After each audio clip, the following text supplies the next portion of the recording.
It's working. Nice to be with you this evening. I can't tell you what an effort it was to get in shape for this thing. The last time I'd played a solo was 2 years ago with the Chicago staff band, my last concert. And when Paul Bridges and Debbie Ford contacted me and said, we'd like you to come down for this concert and do some conducting and stuff like that. And they said, do you still play solos? And I said, I don't know. I guess I could. And okay. And then after I hung up, it's one of those feelings you have, like, what did I just do? And I realized now I gotta practice. I gotta get in shape.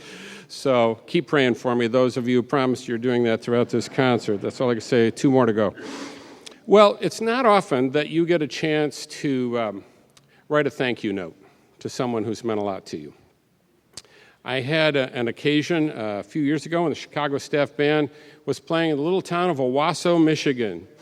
And I lived there, and so did David Rowland.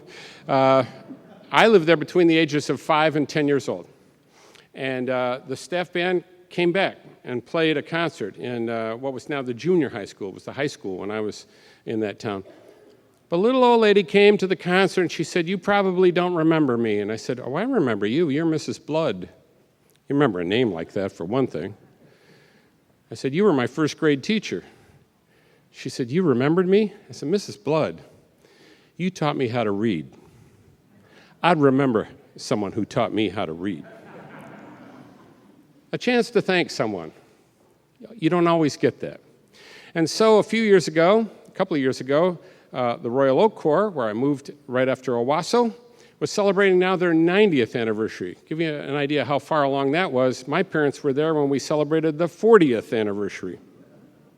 So I was invited to come back, as was Sally Broughton and James Curnow, because we'd all grown up in that corps.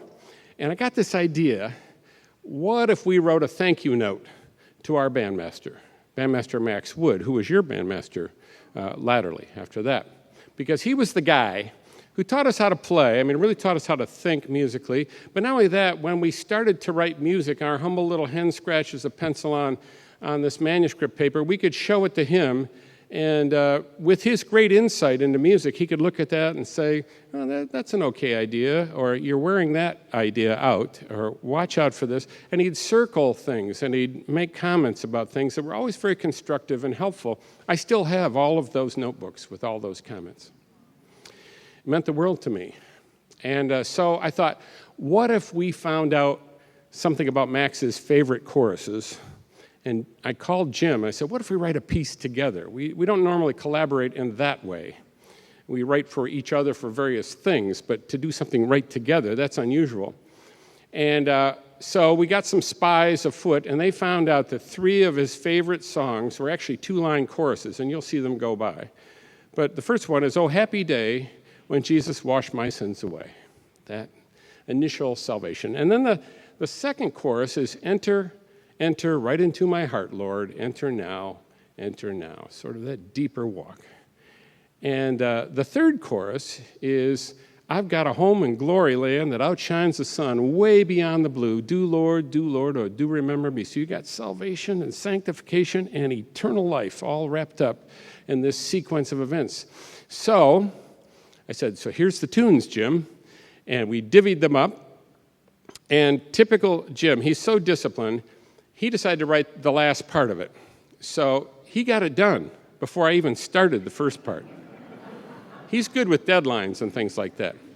But by him sending that to me, I could see what he did, and I could take some of his motifs and some of his ideas and use them to sort of tie the whole piece together. So I think you'll hear, when you hear this, it sounds a lot more like one person wrote it.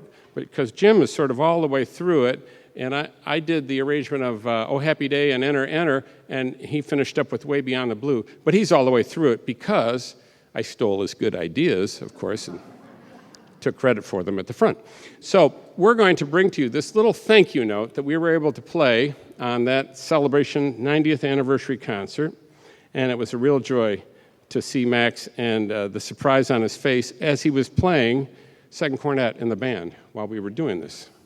And we subtitled it Mr. Wood's Opus. So we bring to you now Legacy.